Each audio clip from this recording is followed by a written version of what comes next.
Hello to all of you. आज हम आपकी स्पर्श बुक का पार्ट 3 कविता 3 करने जा रहे हैं, जिसका नाम है बिहारी के दोहे, जो कि बिहारी लाल जी ने लिखा है। तो चलिए सबसे पहले हम बिहारी जी के बारे में कुछ पढ़ लेते हैं। तो चलिए हम शुरू करते हैं। बिहारी जी का जन्म 1595 में ग्वालियर में हुआ था। जब बिहारी जी 7-8 साल के थे तभी इनके पिता ओरछा चले गए, जहां बिहारी ने आचार्य केशव राय से काव्य शिक्षा पाई। यहीं बिहारी रहीम के संपर्क में आए। बिहारी ने अपने जीवन के कुछ वर्ष जयपुर में ही बिताए। बिहारी रसिक जीव थे, पर इनकी रसिकता नागरिक जीवन की रसिकता थी। उनका स्वभाव विनोदी और व्यंग्य प्रिय था। 1663 में इनका देहावसान हुआ। बिहारी की एक ही रचना सतसई उपलब्ध है, जिसमें उनके लगभग 700 दोहे संग्रहित हैं। लोक ज्ञान और शास्त्र ज्ञान के साथ ही बिहारी का काव्य ज्ञान भी अच्छा था। रीति का उन्हें भरपूर ज्ञान था। इन्होंने अधिक वर्ण्य सामग्री श्रृंगार से ली है। इनकी कविता श्रृंगार रस की है, इसलिए नायक नायिका या नायिकी की वह चेष्टाएं जिन्हें हाव कहते हैं, इनमें पर्याप्त मात्रा में मिलती है। बिहारी की भाषा बहुत कुछ शब्द वर्ज्य है, पर यह साहित्यिक इनकी भाषा में पूर्वी प्रयोग भी मिलते हैं। बुंदेलखंड में अधिक दिनों तक रहने के कारण बुंदेलखंडी शब्दों का प्रयोग मिलना भी स्वाभाविक है। तो यह पूरा हो चुका है। अब हम थोड़ा सा पाठ प्रवेश पढ़ लेते हैं। तो अब हम पाठ प्रवेश को शुरू करते हैं। पाठ प्रवेश। मांझी पहुँची चमकाई युत प्रतिभा जनत अनेक, दीर्घ जीवन विविध सुख रची सतसई एक। बिहारी ने केवल एक ही ग्रंथ में रचना की, बिहारी सतसई। इस ग्रंथ में लगभग 700 दोहे हैं। दोहे जैसे छोटे से छंद में गहरी अर्थ व व्यंजना के कारण कहा जाता है कि बिहारी गागर में सागर भरने में निपुण थे। उनके दोहों के अर्थ गांभीर्य को देखकर कहा जाता है, सतसई के दोहरे ज्यों नावक के तीर, देखन में छोटे लागे घाव में गंभीर। बिहारी की ब्रज भाषा मानक ब्रज भाषा है। सतसई में मुख्यतः प्रेम और भक्ति के सागर गंभीर दोहे हैं। इनमें अनेक दोहे नीति संबंधी हैं। यहाँ सतसई के कुछ दोहे दिए जा रहे हैं। बिहारी मुख्य रूप से श्रृंगार परक दोहे के लिए जाने जाते हैं, किंतु उन्होंने लोक व्यवहार, नीति, ज्ञान आदि विषयों पर भी लिखा है। संकलित दोहों में सभी प्रकार की छटाएं हैं। इन दोहों से आपको ज्ञात होगा कि बिहारी कम से कम शब्दों में अधिक से अधिक अर्थ भरने की कला में निपुण है। तो अब ये भी ख़त्म हो चुका है पाठ प्रवेश। तो अब हम अपने दोहे को शुरू करते हैं। तो चलिए अब दोहों को देखते हैं।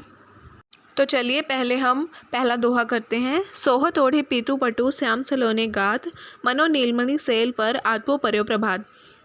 इस दोहे में बिहारी जी कहना चाहते हैं कि जैसे नीलमणि के पर्वत पर धूप, सुबह सुबह की धूप बहुत अच्छी लगती है, वैसे ही श्री कृष्ण के ऊपर पीले वस्त्र बहुत अच्छे लगते हैं।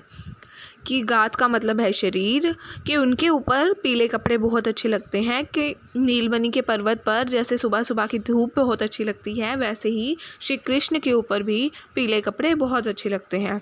तो चलिए अब दूसरा करते हैं। कहलाने एकत बसत अहि मयूर मृग बाग, जगतु तपोवन सो कियो दृग दाग निधाब।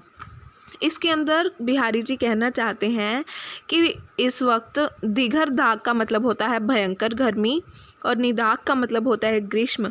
ग्रीष्म एक महीना है, गर्मी का महीना। तो इसके अंदर कहा गया है कि जैसे कि इस समय में बहुत गर्मी होती है, बहुत ही भयंकर गर्मी होती है। तो जो दुश्मन है, जैसे कि अहि, अहि का मतलब सांप और मयूर का मतलब मोर। अहि और मयूर मतलब सांप और मोर एक दूसरे के दुश्मन होते हैं। वो भी एक जंगल में एक दूसरे के साथ रहते हैं। क्यों रहते हैं? क्योंकि बहुत ही भयंकर गर्मी होती है। और वहीं मृग और बाघ को कहा गया है कि जो मृग होता है और बाघ, मृग का मतलब होता है हिरन और बाघ का मतलब होता है शेर, कि वह दोनों भी एक दूसरे के साथ जंगल में रहते हैं। क्यों? क्योंकि बहुत ही भयंकर गर्मी होती है और भयंकर गर्मी में रहना बहुत मुश्किल होता है। तो अब चलिए आगे करते हैं। बतरस लालच लाल की मुरली धरी लुकाई, सो करे भोहनी हंसे देन कहीं नटी जाए। अब इसके अंदर बिहारी जी कहना चाहते हैं कि जो गोपियाँ होती हैं वह कृष्ण की मुरली को छुपा देती हैं और वह कसम भी खाती हैं, सौ का मतलब शपथ भी खाती हैं कि हमने ऐसा नहीं किया, क्योंकि उन्होंने बातचीत का आनंद लेना होता है श्री कृष्ण के साथ। बत्सर का मतलब बातचीत का आनंद। वह कहती हैं कि ये हमने नहीं किया। और फिर वह बोहनू का मतलब कहने का मतलब आईब्रोज़ की, वह अपने आईब्रोज़ को भी आगे पीछे करते हुए हंसती हैं और फिर कहती हैं नहीं, हम आपकी बांसुरी आपको नहीं लौटाएंगे। यह सब वह उनसे बातचीत के आनंद लेने के लिए करती हैं। तो चलिए अब अगला पढ़ते हैं। कहत नटत रिझत खिजत मिलत खिलत लज्जात, भरे भोन में करत है नैनो ही सब बात। अब इसके अंदर बिहारी जी कहना चाहते हैं एक भरे महल के अंदर सारे नायक नायिका होते हैं, वह अपने आँखों ही आँखों से मन ही मन एक दूसरे से बात कर लेते हैं, मन ही मन आँखों ही आँखों से एक दूसरे को गुस्सा भी कर देते हैं और एक दूसरे को खिंच भी जाते हैं। खिजत का मतलब गुस्सा करना, मिलने भी लग जाते हैं, नाराज़गी भी ख़त्म हो जाती है। खिलत मतलब प्रसन्न होना, लज्जात मतलब शर्माना, कि वह आँखों ही आँखों में सारा काम कर लेते हैं। तो चलिए अब अगला करते हैं। बैठी रही अति सघन बन पैठी सदन तन माँ, देखी दोपहरी जेठ की छाहो चाहती छा।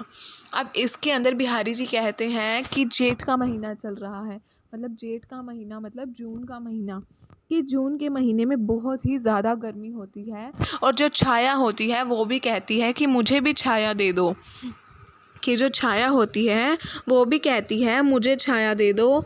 और जो लोग हैं उन्हें भी घनी दोपहरी में काम करना पड़ता है और वह कहते हैं हमें कोई छुपने के लिए जगह दे दो। तो वह छुपने की जगह या तो घना वन हो या फिर कोई सदन हो। सदन का मतलब होता है भवन, कोई जगह, घर, कोई रहने का स्थान।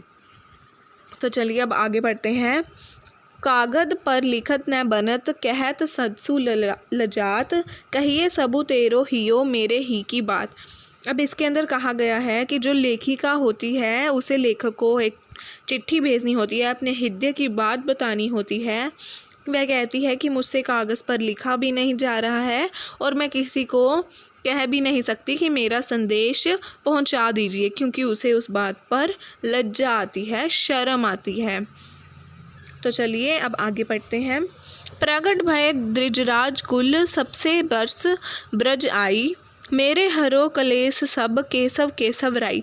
अब इसके अंदर बिहारी जी बहुत ही चालाकी से कहते हैं कि हे कृष्ण, आपका भी नाम केशव है और मेरे पिताजी का नाम भी केशव राय है।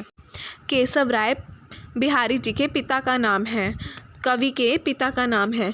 तो इसमें बिहारी जी कहते हैं कि हे श्री कृष्ण, आप चंद्रमा के युग में पैदा हुए हैं, तो आप मेरे सारे कलेश हर लीजिए, क्योंकि मेरे पिता के नाम में आपका नाम आता है केशव, इसलिए आप मेरे पिता समान हैं और आपको मेरे सारे दुख दर्द हरने ही होंगे।